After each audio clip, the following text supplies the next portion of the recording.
Si, si.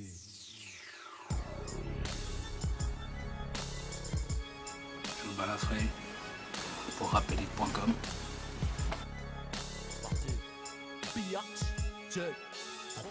Mon blaze, il parle de lui-même, hein. Je balafrais, c'est parce que il y a des choses de la vie qui ont fait que voilà, je suis balafré.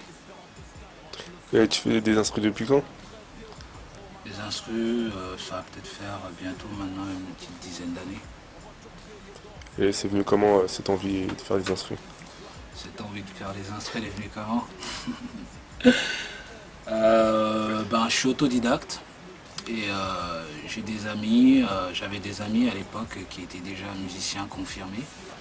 Et à force d'être avec eux, c'est venu tout seul. Et un jour, on m'a proposé de l'oseille. J'ai fait, ouais, pourquoi pas, tiens. Tout simplement.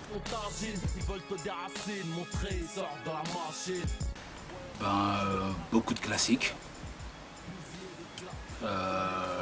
Et toute la variété mondiale. Voilà. Beaucoup de classiques et toute la variété mondiale. C'est tout. On les aime. Si. C'est sale, dégueulasse, lourd. Quand tu m'écoutes, c'est pas léger, quoi. C'est jamais léger, mes influences, c'est un peu le docteur, André Young, et qui est Dr. Dre. Tu vois, t'écoutes Dr. Dre, ça a un côté commercial, mais de l'autre côté, c'est toujours...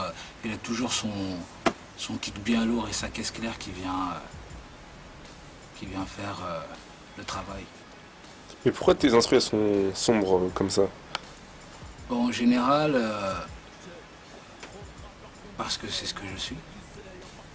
J'ai pas besoin de faire une instru pour que tu ailles à l'école, mon fils, t'as vu moi, je fais pas du rap pour les petits à sac à dos, tu vois. C'est comme on l'a fait comme on l'a dit dans Patrimoine du Ghetto avec Mac Taylor, faire du rap hardcore, c'est toute une manière de penser, tu vois.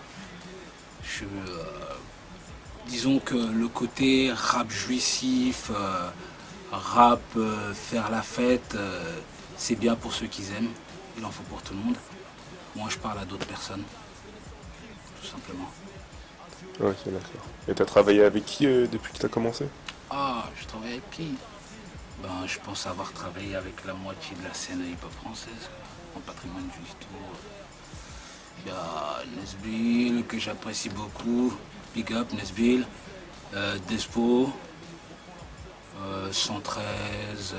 Alien. La moitié de la scène du hip-hop français. Je taffe plus particulièrement avec Tandem et Mac Taylor parce que y a une osmose entre nous. Tu vois, par exemple, quand je fais un son et que je suis satisfait, parce qu'avant tout, je dois être satisfait moi-même du son que j'ai fait. Sinon, il sort pas de l'endroit où il est né. Voilà, c'est simple, césarienne. Donc, avant tout, c'est une osmose qu'il y a. Quand je fais l'instru et que j'imagine le délire, par exemple, l'instru elle est froide, t'as un univers glacial.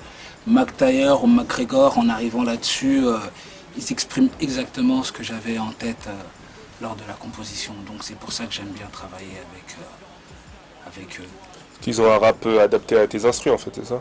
Ils ont le rap et l'écriture. Ok, d'accord. Voilà. Il y en a d'autres à venir. Il y a Despo Routi qui sait s'adapter à ce que je fais. Il y a N2S qui sait s'adapter. Disons que c'est réservé aux personnes confirmées. Ok. Si t'es un rappeur débutant, tu vas faire comme tous les autres. T'as pas un autre instru, s'il te plaît? Ouais, des trucs comme ça. Tu vas demander un instru qui fait tout le travail. Et si tu regardes bien les quinries, c'est souvent les rappeurs qui élèvent le niveau de l'instru, quoi.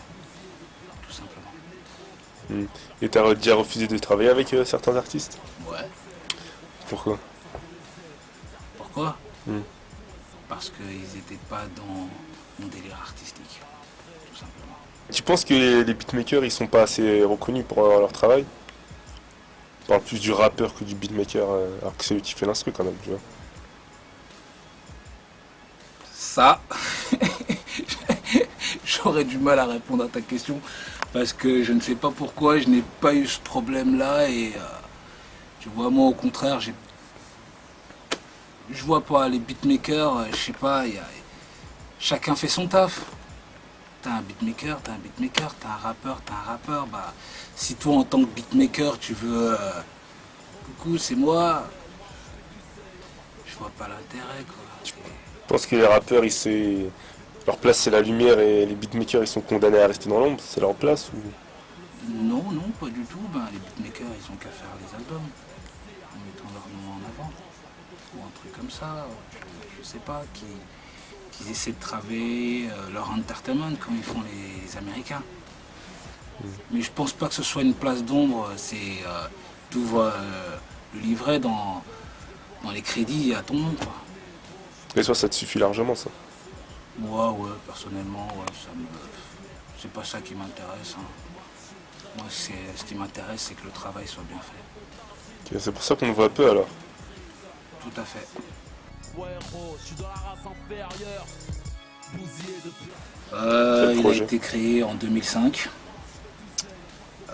Premier projet, Patrimoine du Ghetto.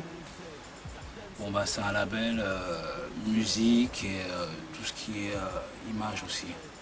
Et pour l'instant, tu vois, va falloir trouver les artistes assez puissants pour pouvoir donner envie d'aller vers eux, tu vois. Il y a des nouveaux, il y a des jeunes là, petit à petit, je vois, ils sont bons. Ils sont bons. Je pensais que c'était la fin du hip-hop français, mais non, pas du tout. Le hip-hop français n'est pas encore mort. Pourquoi tu signes pas Despo dessus alors?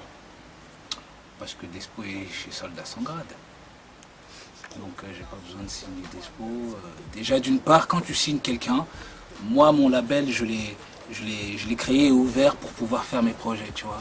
Je les ai pas créés pour signer des gens. Parce que déjà, la première démarche quand tu signes quelqu'un, c'est tu détiens un peu sa vie entre tes mains, quoi. T'es là, j'ai pas envie de jouer à la magie du tiroir avec un gars qui sera pas prêt ou que je ne trouverai pas prêt et lui dire recommence, ouais vas-y, écris, taf, c'est pas ça, non, c'est un travail à deux. Tu vois, moi quand je taffe avec un artiste, c'est que j'estime que son travail est bien et j'essaie d'y mettre du mien. Tout simplement, c'est un travail qui se fait à deux. Si le petit je le signe et que je vois qu'il galère, ben tu vois, je pourrais pas vraiment me pencher sur son cas. C'est ce qu'on appelle la magie du tiroir, tu vois. Tu prends le petit, allez hop, tu ouvres le tiroir, bloum. Un peu comme les maisons de disques font. Les artistes signés, ils ne voient jamais le jour. Ah, français actuel. Il a un pied dans le plâtre, hein, non? Un petit peu. C'est-à-dire tu trouves qu'il avance pas? Non, je trouve qu'il avance, mais je trouve qu'il a un pied dans le plâtre, tout simplement. Mais il y a la relève qui arrive. Il y en a marre des vieux rappeurs là, qui sont là depuis X temps et ils essaient pas de donner la chance aux jeunes qui sont derrière. Il y a des jeunes talentueux, tu vois.